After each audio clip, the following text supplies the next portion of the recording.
Next thing I know, so then I'm scrolling, and then it says Snoop Dogg is now following you. I'm like, okay, cool, dope. 20 minutes later, he reposted the video on his feed. Oh, snap. And all it said was, dope. Right? That's tight. Next thing I know, we're at 6 million views. Holy shit. Welcome back to a very special episode of Careful Boys. Today we have with us the funkiest rapper alive. He's been in the music game since the 90s, and he's been uploading his own independent material for like 2 decades on YouTube. This guy's had 16 albums, and then on the 16th one, he decides he is going to be doing his final album, and that's the one that blows up way bigger than anything ever before. We got Lyrics Born with us today. Thank you. What made you not want to give up? 16 is crazy. What made me want, I'm a stubborn Japanese man. Sick. We have one of those. I think that is it, Plus, at a certain point, I'm like, am I going to quit flogging myself here? Do I continue to go? I don't know. The short answer is, I feel like I'm living in my purpose, The long answer is I think I have a high tolerance for painful shit, Like most Japanese people. Yes. Yes. That's where you thrive, huh? Yeah.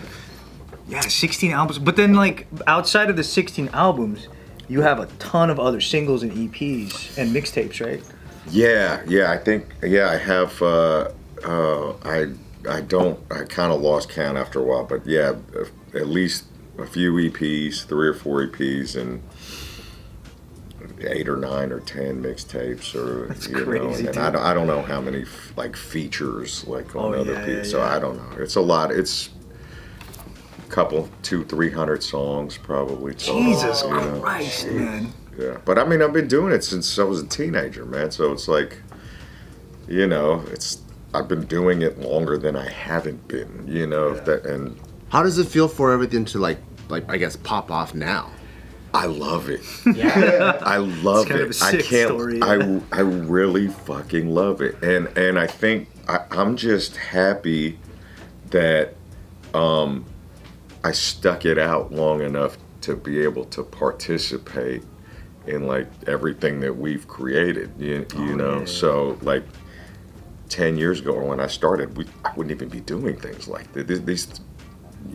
These kind of pods didn't even exist. Pods didn't exist, you know what I mean? So like, just for us to be able to sit around a table and have millions of people see it, that was a phenomenon that just didn't exist, and so, like, I was so dependent upon the machine for so many years. It's just, like the labels and all that stuff. And I, as we can see, I mean, it's like the best I've ever done, in a long, long time, and it's without the machine. Yeah.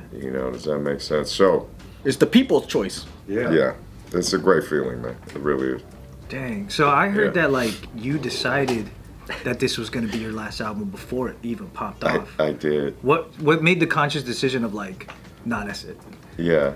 So you said conscious decision. Like, that you were like, what made you decide that this was your last album? After doing 15 of them, you didn't make that decision. Yeah, I got my pain threshold just started. I just hit it. Yeah. No, I think the short story is that I have a cooking show called Dinner and Place, and there's really big news around that, but we basically got picked up. It's great. So, Congrats. Nice. and So you have 2 things that picked up. Yeah, double pop-off. Yeah. Music and food entertainment. Yeah, and it's crazy. I think I loved it so much. I love music, so I still love it so much, and it was so baked into my identity, And I think once I told the universe I'm prepared to walk away, it was like then shit really started to happen. I'm ready to be poor. Yeah. I'm ready to just be poor. Please. Yeah. And after that it was like, I'm ready to be poor. Do you feel like that's a sign though, like where it's like maybe you shouldn't stop at 16? We'll see, man. Dope. See, As long as it's a we'll see. Yeah. I don't know. I mean, it's. I don't have any plans for a new album right now. I mean, I still, just as a matter of habit, I still write songs and so forth, but I don't have any plans for a new album. I mean, I'm really focused on, I have that show, and now I'm developing another one, and we can talk about it off camera and all that kind of stuff, but I think for now, and I'm still doing, you got to do tour dates, I'm right? still touring. Yeah, I'm still touring, and I'm still doing features here and there, but as far as like making lyrics-born albums, I don't really have any other plans for the moment. So. Was it music from your recent album that took off? Yeah. I see. Yeah. So what happened was, we shot a video at basically a park a few blocks from my house, and we were just like, let's just do one verse, see how it goes, whatever. Snoop reposted it. Wow. Snoop reposted So the full song it. wasn't even done? The full song was done. Oh. How did it reach him? I have no idea. Yeah, because it reached him when it wasn't even like blown up yet. Like it No. was like 1,000 views or something. Power of the people. Somehow. crazy. Yeah, it was crazy. So, I mean, I will forever be grateful to the dog. Yeah. It was so wild. Like one day I woke up and I got a DM from Snoop, who I don't know. I don't know him, and it was just a bunch of thumbs up, explosion, microphone, smoke, emoji, something like that. Yeah, that's right? dope. Because he loves funk. Yeah. And I was like, oh, okay, dope. At the time I maybe had like 20,000 followers on Instagram, and I was like, okay, cool. Next thing I know, so then I'm scrolling, and then it says Snoop Dogg is now following you. I'm like, okay, cool, dope. 20 minutes later, my shit is just going brrrr, like this. He reposted the video on his feed, Oh, snap. and all it said was dope. Right? tight. Next thing I know, we're at 6 million views. Holy shit. And then, and I'm like, okay, this shit is working. Let's do some more. So we just kept shooting videos. That's We just ride the wave. Which man. song was the very first one that he actually... Take it too far. Okay, yeah. Take it too that's far. dope. And so, and then every song and video after that has not done less than 2 million. Wow. Yeah. And that's it, man. That's the story. Cool. So, including what we have out right, and it kept getting better, So here we are 6 months later. I'm at like 165,000 on Instagram, and it was because of Snoop. It was 100% because of Snoop, and that's just the type of dude he is. He has his own artists. He didn't need to do that. Yeah, right. He's got a label. He's got his own artists. He's got his own songs. He's got his own music and videos and all that kind of stuff. But I'm not the only person that he's done that for. He's like, I call it the Snoop Effect. It's like, when Oprah used to hold up a book like this, Oh, yeah. and all of a sudden that author is Bestseller. on the New York Times bestseller, right? I mean, same thing for him. Yeah. Yeah. If he co-signs you, bro, it's off to the races, man. And I'm just thankful that I was prepared, and that I was ready, Yeah, but damn, that prep was a lot of work, man. I feel like a lot of people don't realize that even for Dinner in Place, like even uploading that for the longest time. Like, Yeah. you go back, there's like Dinner in Place when it's just you and your phone, Yeah, just yeah. like cooking it up. Yeah, I had my iPhone in one hand and a spatula in the other, and I'm just going Yeah. like this. And the quality at that time was so bad, Yeah. I couldn't even, Instagram would not even let me upload it as a regular post. I could only go to stories, And then here we are. Now we're getting ready to shoot down here, season 5, in a kitchen studio, and I'll tell you guys all about it later. But yeah, man, What do they it's, say? They say success is opportunity meets preparation or something like that, right? Because it's like, I think everyone's like, oh, I would have been successful too if Snoop fucking reposted my shit. But if you don't have like the decades worth of chops that you've been building this whole time, yeah, like, It's short lived. yeah. Right. Well, I think we're all also at the sort of experience level where you can sense an opportunity when you see it. You know what I mean? And so it's kind of like, okay, I'm being given this gift right now, you know, and I should receive it and accept it, you know, and that's what we did, man. And I haven't looked back, and it's been it's been crazy, man. It's been really wild. Why, like the hoes are going crazy in your DMs? Yeah, that's tight. That's what we want to hear, really. He's like, I'm not poor anymore. I got hoes. The hoes. That's what we call it here. He meant shows. He meant you have a lot of shows lined up. People are just Got shows.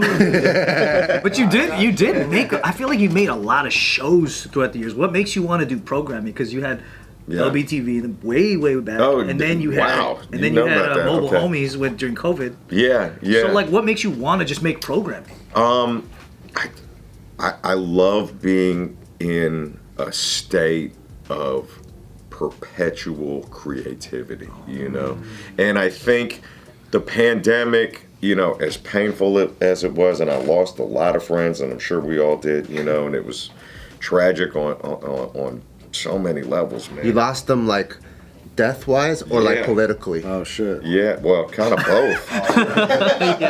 Yeah. One and the same. Yeah, kind of both, man. And but for once in my life, I was not on the road 200 days out of the year. I was not in the studio, you know. I really got a chance to be at home, be with my family, catch up with myself, you know, and kind of explore all these other ideas that I just had never been able to kind of sit still and be present for, you know what I mean? And so that's where Mobile Homies came from. That's where Dinner and Place came from, and it really brought me a lot of enjoyment, man, you know. And again, it just gave me another opportunity to be creative in a way that I didn't even know existed for me, you know. Yeah, because I feel like a lot of people weren't doing it the same time when you did LBTV. People weren't doing that on their own. Yeah, and that's the other thing. I've always loved the internet, you know, and I've always seen it, again, for a guy who routinely in my career, especially in the first 10 to 20 years, so many closed doors, you know. Like, I can't even tell you how many times I've been told, you're too hard to market. We don't know what to do with you. You know, the internet was just a blessing, you know. When I first heard you, I was like, they should probably sign you with Sugar Free or like put you with DJ Quick, Right. or like, or if Snoop feels like would be like all in the same kind of realm. yeah, G-Funk, Yeah. Did any of West those- Coast style. Did you have any of those conversations like during the past 2 decades? No. No, you weren't like never met with any of those. Well, this album was, if you've listened to previous albums, they were funky. But this album was funkier in a different kind of way, you know. And so I got to shout out Teague the Beatsmith for doing, and Track Academics for, Teague did about 80% of the album and Track did about another 20%, you know. But it was different. Like, in my opinion, I thought, in my little bubble, you know, I thought I was just making a funk record, you know. Yeah. But what was interesting was when it came out, because the audience that gravitated towards the album was so much younger, their only reference was G-Funk. So they never heard funk. Right. Wow. So in my mind, They're like, what's this new shit? yeah, right. Wow. That's right. So in my mind, I was making the kind of funk that I heard in elementary school in the 80s. Like the Zap stuff and the OG stuff that we grew up on, yeah. Right, you know. But if you are 35 and younger, you're like, oh, this sounds like Snoop. Oh, this sounds like DJ Quick. Oh, which is also derived from that era. You know what I mean? So it took me a minute to get used to that, but it made sense. Like once it was all like, when I was able to put it in context, you know. But That's true, because if you didn't grow up in the West Coast, old school music already is like West Coast rap. Like that's already old school for the new generation right now. when they listen to like Tupac or whatever, that to them is oldies. Oh yeah, I mean, 90s But then was when we 30 were, years ago. but when we were growing up, we knew that that music was being sampled by the OG because like they mix both. Like when you go to a party out here, someone's quinceañera or whatever, right? Like they're playing Zapp and Roger and they're playing like rap, so you know like, oh, it came from that song. Yeah, because you heard the whatever. sources. Yeah, We heard and b-boying and whatever, people would exactly. jam out to the older. they listened to the originals. because it's not our generation, but we knew where it came from, and we But then Stetsasonic is using the sample. Exactly. So you know you get both worlds. Yeah. Yeah. It's dope. It's so like the analogy is almost like Zapp to us is Snoop, quick, sugar free to them. Yeah. Do you understand what I'm saying? So right? I mean, would you agree with that? Yeah, no, I think that's what it is. They wouldn't even know what Zapp or Bart Hayes or Shalimar. They wouldn't even know. Yeah, they don't even know who those guys on the are. radar at all. Fucking Shalimar. Right? Like this is me in kindergarten, first grade, you know, drinking a Capri Sun, Yeah. Just vibing out. you know, eating, you know, Sapporo Ichiban, well, Sapporo Ichiban noodles, you know. That's me at that time. You know, that was what we were listening to making this record. That's what we were listening to. Are the guys that like Teague? Those are the dudes that you've been working with for a long time. I've worked with Teague for probably, I worked with Teague on my first solo album, but not as a producer. He was as a musician. He played on Later That Day. He's actually Chief XL's cousin from Black Alicious. So, No way. yeah, younger cousin from Black Alicious, and he understood. You know, he's kind of in that sweet spot age where he understands old music and new music, and he's also produced for like Cube and E40 and He's tight. Man. and Redman, and like, so he understand. Like I can throw references at him that I don't expect him to know, and he just knows. Because he plays multiple instruments too. Right? Crazy talent. He's a genius. He did the brass in the track too. He played the brass, and then I had the horn guys in my band. Come and play it. So it's live. That's sick. The way the flow fits in the pockets between the brass, Yeah. so good, man. Thank you, man. Man, I want funk to come back and be like a next level of it. Like, and I see this kind of happening with you. And if there's an appetite for it from the younger generation, then I think there might be that movement. Because then I kind of miss like how West Coast had their era, and then Their sound, huh? Yeah, and we had a distinct sound. Yeah. Yeah. Yeah. And I think that's what I've been noticing, have been saying in the comments. It's like, oh, this takes me back to, you know, Nate Dogg or, you know, something like that. I recently saw this comment, and I never felt this way until I saw the comment. Yeah. And it says, yo, Kendrick is corny for West Coast. And I was like, you know what?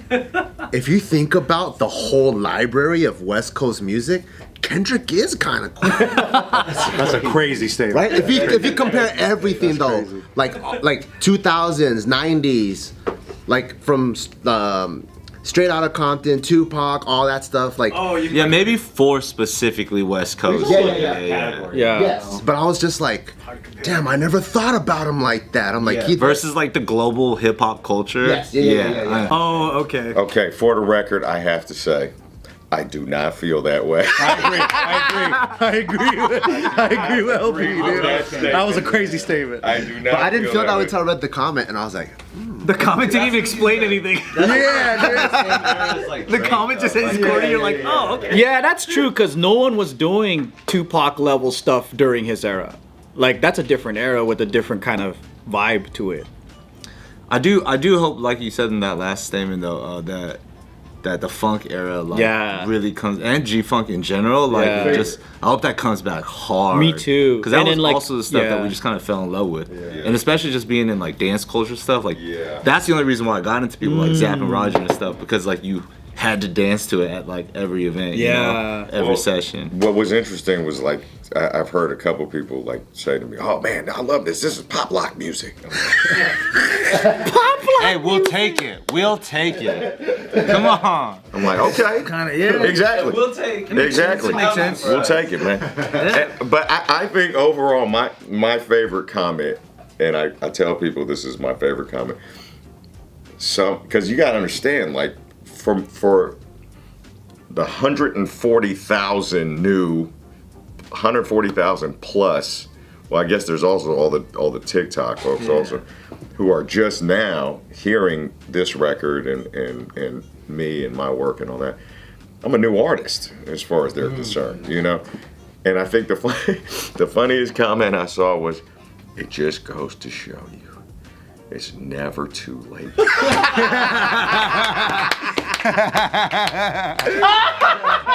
I was dead. Yeah. I think I put my phone down for the rest of the day, you know, because I've been doing this after decades in the game. It took me a lot of time to process that comment. You know what I mean? They think you just started. That's what happens when your career is pre-internet. That's so funny. You know what I mean? Like, the record can only go back so far.